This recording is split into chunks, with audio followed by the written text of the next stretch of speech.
It's true that Jinx tampered with the elixir that caused Miss Larkin to be a little more, well, animated than usual. So it does appear that some restitution is in order. Might I suggest that he do some manual labor for Miss Larkin? He can be quite industrious under the proper supervision. Ooh, that sounds like a fine idea. What do you say, Eldora?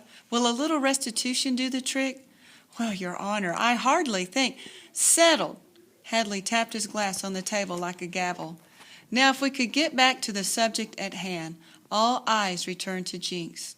Shady, I don't think these folks want to hear from me, Jinx whispered. Well, I'm sure Sheriff Dean would be more than eager to ask you a few questions, Shady whispered back. These people are desperate. There's no telling what they might do. Hadley Gillen looked at the worn faces, all looking at Jinx. Young man, this town is at a bit of an impasse. If you have any suggestion that might help, now would be the time to voice it. Jinx squirmed to his very core. He looked pleadingly at Shady to be relieved of this fix. Little Eva, who had continued to carefully take apart each doll to remove a smaller one from inside, finally removed the tiniest doll and tottered over to Jinx. Matroshika, she said, naming the nesting doll. She handed the smiling doll to him as if this tiny memento embodied the hopes and fears of everyone in the room. Jinx accepted the gift and the burden. He cleared his throat. So, he began haltingly, you want to keep Devlin and Burton out of town for a month and make $1,000. That's right, Hadley answered for the group. Would that include keeping Sheriff Dean out of the town? Hadley paused, studying Jinx. He seemed to sense the bargaining that was taking place. I suppose it would. Then I have an idea. There was a solidarity among the people in Shady's bar that night as one by one they emerged from their trenches and ventured into no man's land. Full Association Press, an excellent investment and a patriotic duty. Manifest Herald, Manifest, Kansas, Sunday, July 21st, 1918, page 1. Spanish influenza, no occasion for panic. Dr. Alfred Gregory, Mine Medical Staff. The Spanish influenza is nothing more than the old grippe, or la grippe, which circulates from time to time. Symptoms include chills, aching, fever, and sometimes nausea and dizziness. The germs attack the lining of the air passages, nose, throat, and bronchial tubes, which results in a deep cough and sore throat. At the first symptoms, go to bed, stay quiet, and don't worry. Take a laxative, such as prunes, and eat nourishing food. One may also apply menthol and camphor rub to the chest, back, and neck. However, prevention is the best medicine. Evidence seems to prove that this is a germ disease spread principally by human contact, chiefly through coughing, sneezing, or spitting. So avoid persons who are likely to do those things. And remember, hard work and healthy living will keep one free of sickness. Healing Springs Water, Hot Springs, Arkansas. Come to the Healing Springs of Hot Springs, Arkansas. Who needs Colorado Springs when you can find healing and comfort in the moderate climate of Hot Springs, Arkansas? Take a walk on the promenade of Bathhouse Row. Choose from one of our many bathhouses. You can bathe in our natural thermal mineral springs, which are known for their therapeutic value in the relief of common ailments such as arthritis, bursitis, rheumatism, and gout. Come visit the springs of Hot Springs, Arkansas. Hattie Mae's News Auxiliary, July 21st, 1918. I regret that there will be no Hattie Mae's News Auxiliary this week due to my feeling puny these last couple of days. I will keep my chin up and hopefully resume writing all the who's, what's, why's, whens, and where's by next week. Hattie Mae Harper, reporter about town. Private Ned Gillen. In an open field, June 28, 1918. Dear Jinx, how's the spy hunt going? Uncovered any subterfuge? If President Wilson comes to visit again, which he probably won't, tell him Ned Gillen says, hey, and us boys overseas could use some warm blankets and better food. We're all tired and hungry right now. After a long ride in boxcars with soldiers jammed shoulder to shoulder, we had an even longer march in the pouring rain. We were heading one direction, watching lines of old-timers trudging the other way. A sad-looking lot with their scraggly beards and muddy uniforms.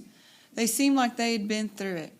We'd see 60, 70 soldiers in a row, Frenchmen in horizon blue uniforms, all with eye bandage, walking with their heads down, touching the shoulder of the guy in front for direction. Poor chumps. Got gassed and couldn't even see the Yanks coming to end this war. We're finally settled in for the night, if that's what you call being wedged into the muddy wall of a 6-foot trench. I'm so hungry right now, all I can think of is taking out the belly wrinkles, as the fellas say. We're eating in shifts because there aren't enough chow kits for everyone, so we're short on everything. I'm lucky to have a gun. Beans and bread tonight. I wish I could say Pop's cooking is better, but we both know that would be a lie. Don't tell him I said that. We're using army forks. That means our fingers. If you're wondering why there are food smears on this letter, so much for fancy perfumed paper. I sure am missing Mama Satoni's home-cooked lasagna. Tell her to keep a pot of sauce simmering for when I get home. From the sounds of things, we're a ways off from the zone of advancement. It sounds like a thunderstorm in the distance, with the rumble of cannons, and every so often the sky lights up like lightning. If I close my eyes, I can almost picture being in manifest under a stormy June sky. Almost. Sarge says we're moving out first thing tomorrow morning. 0 hour, he called it. Guess that is what I came here for, so might as well get it over with. Now I know why they kept Heck Holler and me together. We were the fastest guys at camp, along with a chap named Eddie Lawson. Sarge asked us to be runners, guys who sprint back and forth from regiment to base camp, getting orders and supplies. He said it was voluntary, but we weren't about to turn it down. Eddie won the toss, so he's out as his first run is right now. He's fast as the dickens. Plus, he's an ace of a guy. Can't wait to hear if we saw any action. From the trenches next to Holler's Welterlynch-footin', Ned Hero Abroad. June 29th, 1918.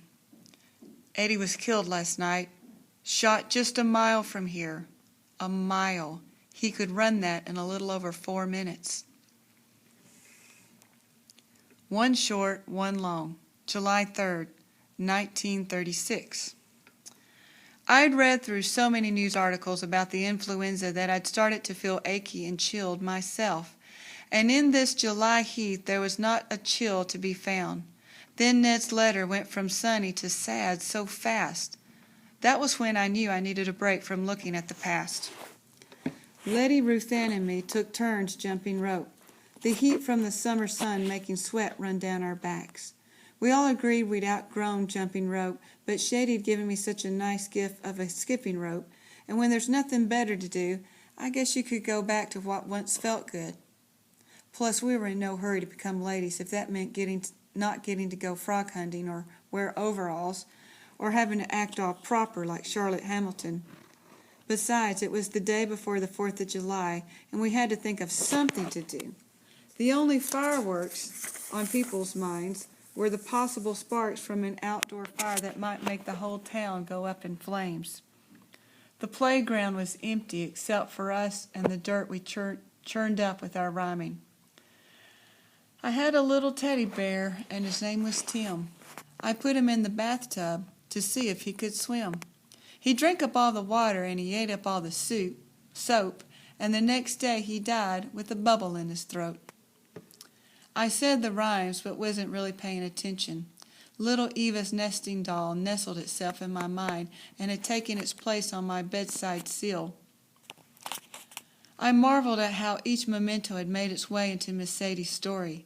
After all this time of working at her house, there was a comfort in knowing that I was connected to her stories.